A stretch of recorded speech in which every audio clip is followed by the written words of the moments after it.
வணக்கம். கேட்குதா சவுண்ட்? அப்போ கேட்குதா? கேட்குதா? கேட்குது. கொஞ்சம் படபடப்பாக இருக்குது. நான் பாவங்கள் படம்னா டப்புன்னு பண்ணிடுவேன். இந்த மாதிரி மேடையில் பேசும்போது கொஞ்சம் இதாக இருக்குது. கரெக்டாக பேசணும். டக்குன்னு ஏதாவது ஒன்று சொல்லிட்டோன்னா அதை வச்சு வேறு மாதிரி ஆயிருமோ அப்படின்ற ஒரு மீம் கிரியேட் ஆயிருமோ. நம்ம நிறைய பேரை செஞ்சுருக்கோமா, அதனால் என்ன பேசினாலும் பயமாகவே இருக்குது. இந்த டைலாக் சொல்லும்போது இது ஏதோ இப்படி செய்வாங்களோ அப்படி செய்வாங்களோ அந்த மாதிரி ஒரு தாட் தான். ஃபர்ஸ்ட் ஆஃப் ஆல் ரொம்ப நன்றி. இந்த படம் சூப்பரான ஒரு படத்தில் வந்து எனக்கு ஒரு வாய்ப்பு கொடுத்ததுக்கு ஆகாஷ் ப்ரோக்கு ரொம்ப நன்றி. இது வந்து காமெடியாக பண்ணலாமா இல்லை வேறு ஏதாவது ஒன்று பண்ணலாமான்னு யோசிச்சுட்டு இருந்த டைமில் கரெக்டான ஒரு வாய்ப்பு வந்தது. அதை கரெக்டாக யூஸ் பண்ணேன்னு நினைக்கிறேன். ரொம்ப சந்தோஷம் ப்ரோ. அதவா ப்ரோ, ரொம்ப நன்றி ப்ரோ. கூட வந்து நான் ரொம்ப இன்ட்ரோவர்ட்டு, டக்குன்னு பேச மாட்டேன். ஆனால் வந்து அந்த செட்டில் வந்து ரொம்ப ஃப்ரெண்ட்லியாக இது பண்ணாட்டும், ஈஸியாக ஃப்ரெண்ட் ஆகி வா போகலான்னு சொல்லிட்டு அந்த மாதிரி ஒரு கேங்காக சுற்றுன மாதிரி கொடுத்ததுக்கு ரொம்ப நன்றி bro. Thank you. Thank you Kayadu, thank you Preethi. Juju, original Juju ப்ரோக்கு நன்றி. அவரை சொல்ல சொன்னார் வெளியே வந்து, ப்ரோ என் பேரெல்லாம் சொல்லாதீங்க ப்ரோ அப்படின்னாரு. சரி ப்ரோ அப்படின்னு சொல்லிட்டு வந்தேன். அப்புறம் சாய் ப்ரோ, அப்புறம் மனோஜ் சார், உங்களுக்கு ரொம்ப நன்றி சார். நான் ரொம்ப ஒரு காமெடி வந்து எழுதும்போது இருக்கிறது, அப்புறம் அதை கரெக்டாக அதை ஷூட் பண்ணி அதை பிரதீப் ப்ரோ வந்து எடிட் பண்ணி அதை கரெக்டாக வச்சுருக்காங்க. ஏன்னா ஒரு படம் வந்து நடிச்சுட்டு வந்துடுவோம், நடிச்சிருக்கோன்னு சொல்லவே பயமாக இருக்கும். ஆனால் நல்லா போயிட்டு இருக்க மாதிரி இருக்கும். நம்ம ஓகே நான் சீன் நல்லா பண்ணியிருக்கேன்டான்னு இருக்க மாதிரி இருப்போம். படம் லென்த்தாக இருக்குது அப்படின்னா கட்டு காமெடியில் வைப்பாங்க. அந்த மாதிரி வைக்காமல் கொஞ்சம் நீட்டாக வச்சு சூப்பரான ஒரு இது கொடுத்துருக்கீங்க. ரொம்ப நன்றி. அப்புறம் அன்பு தம்பி டிராவிட் வந்து ரொம்ப எமோஷ்னலாக சொல்லிட்டு போகிறான். எங்களுக்கு தான் ரொம்ப எமோஷ்னலாக இருக்குது, எனக்கும் கோபிக்குமே. ஏன்னா இப்போது சென்னை வரும்போது வந்தான் வந்து இவனுக்கு கூப்பிட்றோமே இவன் கரெக்டாக வந்துடுவானா எப்படி வந்துடுவாங்கிற ஒரு சின்ன ஒரு பயம் இருந்துகிட்டே இருந்துச்சு. ஜெயிக்கணுங்கிறது வந்து ரொம்ப நாளாக நாங்கள் எதிர்பார்த்துட்டே இருந்தோம்.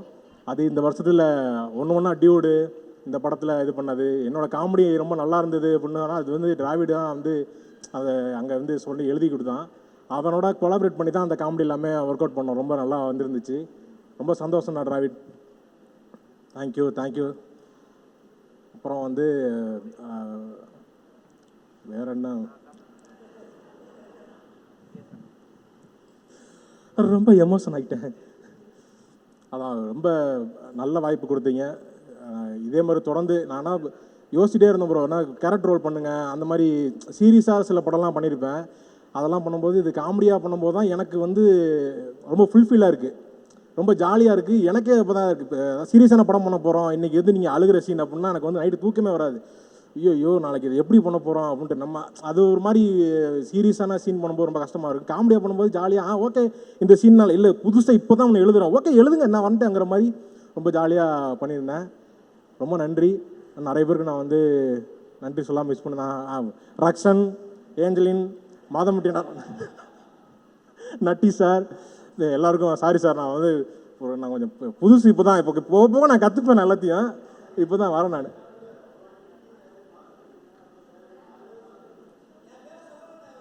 யார்? ஆமாம் அவன் நீங்கள் டிராவிட் பேரை சொல்லலைன்னு டிராவிட் ஃபீல் பண்ணிக்கிட்டு இருந்தான். அவன் கட்டுரையில் எழுதி வச்சுருந்தான், அவன் மிஸ் பண்ணிட்டான். சுந்தரி இழப்பதோ வழக்கு, சூரியன் நீர்ப்பதோ கிழக்குன்னு இதெல்லாம் ஏன்டா எழுதிக்கிட்டு இருக்கேங்கிற மாதிரி இருந்துச்சு. ஆனால் வந்து நீட்டாக பேசிட்டு போயிட்டீங்க. ஏதாவது ரமணகிரி சார், சின்னிசேன் சார், சாரி சார். நான் வந்து சின்னிசாரி சார் கூட எனக்கு வந்து ரொம்ப வருஷமாக இருக்குது. அவங்க வந்து சொன்னார், நீங்கள் வந்து காமெடியில் நல்லா பண்ணிகிட்ருக்கீங்க, நீங்கள் இப்போ சினிமாவுக்கு போனால் உங்களை அப்படியே தூக்கிடுவாங்க அப்படின்னாரு. அப்போ சொல்லும்போது எனக்கு இப்போ புரியுது சார். ரொம்ப சந்தோஷமாக இருக்குது சார். எனக்கு ரொம்ப ரமணியனை நான் வந்து அவர்கிட்ட டிஸ்கஷன் உட்காரும்போது ரொம்ப ஜாலியாக இருக்கும். நிறைய விஷயம் பேசிகிட்டே இருப்போம். ஒரு நாள் தான் நான் டிஸ்கஷனே வந்தேன். அதுக்கப்புறம் வந்து டிஸ்கஷனே இப்படி தான் இருக்குமாங்கிற மாதிரி ரொம்ப ஜாலியாக இருந்தது. இந்த படத்தில் வந்து வேலை செஞ்சோன்னு இல்லை, ஒரு வாழ்க்கையை வாழ்ந்துட்டு போன மாதிரி இருக்குது. இந்த படம் முடிஞ்சேன்னு வருத்தமாக இருக்குது எனக்கு. சீக்கிரமே அடுத்த படத்தை நீங்கள் ஆரம்பிக்கணும், அதை வந்து நானும் இருக்கணும்னு நான் கேட்டுக்கிறேன். ரொம்ப நன்றி வாய்ப்பு அளித்தமைக்கு ரொம்ப நன்றி. தேங்க்யூ. ரொம்ப ரோலாது சாரி.